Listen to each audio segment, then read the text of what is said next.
Hello Internet, my name is Venture and welcome back to my monthly development update video for the False World.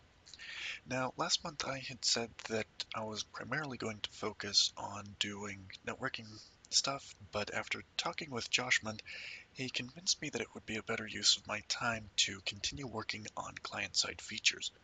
And the reasoning is that anything that I do on the networking side is probably going to have to be redone when we do get a network programmer. Whereas anything that we do on the client side, features and whatnot, is more likely to attract a network programmer.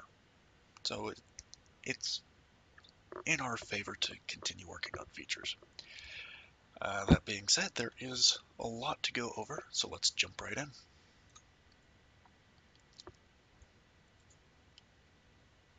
Alright, so the first thing that you'll notice is that over in the corner we do have a chat box. It's fairly basic, it's just a global chat, so everyone that puts in a message will receive the message. There's a lot of stuff that needs to be done on the back end to make sure that any new players that are connecting don't get overloaded with thousands of messages that have been collected since the server's been running, but that's later down the road. It does also have a basic chat filter, and let's go ahead and show that off. And over on this other screen, I have another client, and he's going to be mean. And as you can see, his nasty words got filtered. Like I say, it is pretty basic. The hope is that by making the chat filter optional, which it completely is, in here there's the profanity filter toggle. It is on by default, but like I say, hopefully by making it optional, people will be less likely to try and get around it. Alright, now the other thing that you'll notice is that, holy smokes, there's buildings here. I have run into a bit of a bug with getting buildings to be created in the network environment. Sometimes it works, sometimes it doesn't. That's something that I'm going to have to continue working on. But the walls are here, they're working. This is one of the 3 pre-built locations, and I'm excited to show it to you. So we'll get up to the top of the wall here. Look at that. Such a view. Much wow. There are some pieces of the wall that are not yet made. These are just placeholders. As you can see up towards the front there, there's places where you can put gates. I don't have any gates yet.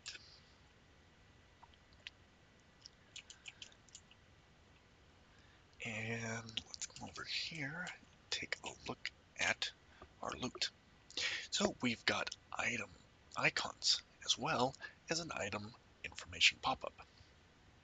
It's got your basic information like the name of the item, what type of item it is, whether or not it's usable, a short description, and value. So go ahead and take this little bag here.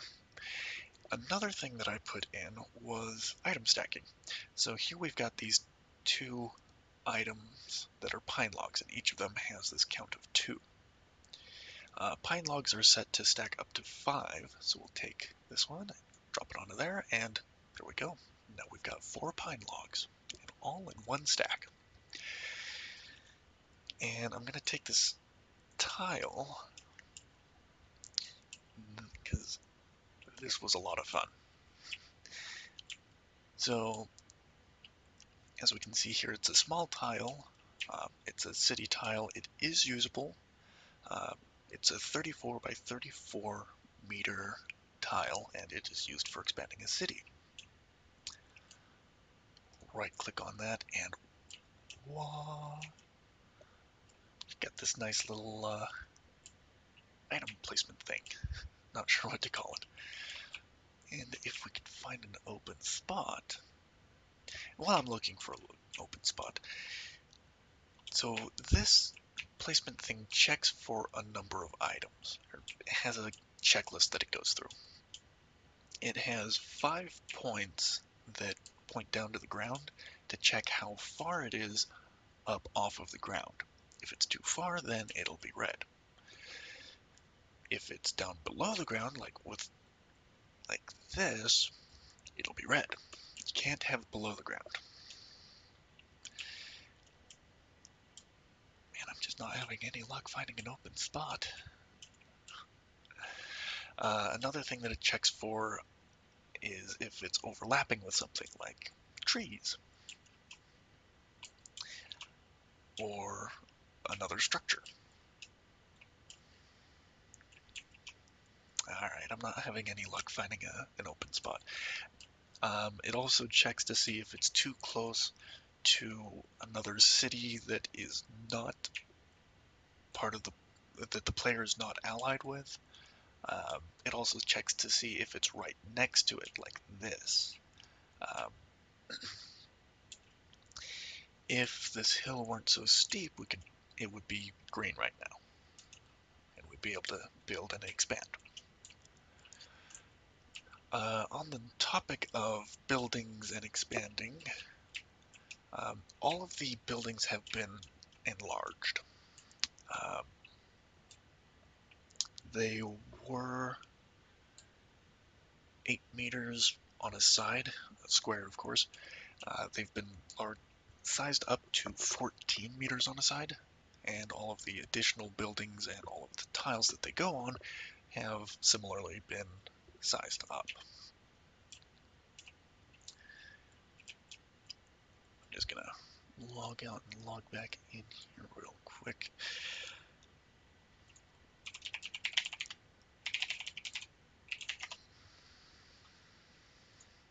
Another thing that you'll notice is that there was a change in the terrain. So we are on an island, and this island is here to stay for a long time. It is one of the 6 main PvP areas for nation-to-nation combat, which are called in-game the Mid-Isles. This island in particular has 3 of these pre-made cities.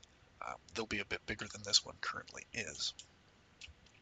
But there will be 3 of them that will be contested for, and you have to control 2 of them to have control over the entire island. And while I'm on the topic of islands, as I'm running down here to the water, I've made some adjustments to swimming. Before, you would just sink right down to the ground. Not so. Now we just kind of float on top. But we can go down. Right now, the default key to go down is V, primarily because the C key is bound to the character window, and there were issues with using the control key where you couldn't turn. Now while we're in here in the water, we can also press the spacebar to go up. So that's lots of fun. The system that I used for that will also lead to being able to jump. I have not gotten that in just yet, but it's coming. And speaking of the character window, just leading from one thing right into another, we have placeholder icons, as well as a character preview. Like I say, most of these icons are placeholders. They were just grabbed from the internet real quick. And we also have our character stats. So we have our current health out of maximum health, mana out of maximum mana, and stamina, which does update in real time.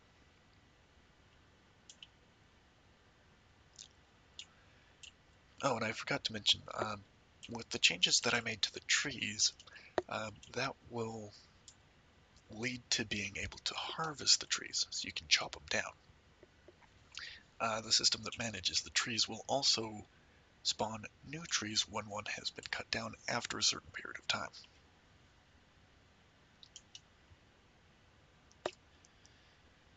Let's see. Oh yeah, there was a a bug with the bag slots here where you could put a non-bag into it. It would accept any item. That, of course, has been fixed, although testers are welcome to try and break it. Alright, just looking over my list here. Oh yes, and with the items, there will be a contextual menu, so you can right-click it, you'll be able to split the stack, or there'll be a used option. So rather than right-clicking on the item itself, you'll right-click on it and get that menu. And I think that's about it. So, until next time, be good.